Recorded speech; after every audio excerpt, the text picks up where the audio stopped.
हनुमान् श्रीपदो वायुपुत्रो रुद्रो नघोजरः अमृत्यवीरवीरश्च ग्रामवासो जनाश्रयः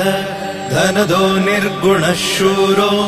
वीरो निधिपतिर्मुनिः पिङ्गाक्षो वरदो वाग्मी सीता शोकविनाशकः शिवः शर्वः परो व्यक्तो व्यक्तो धराधरः पिङ्गकेशः पिङ्गरोमा श्रुतिगम्यः सनातनः अनादिर्भगवान् देवो विश्वहेतुर्जनाश्रयः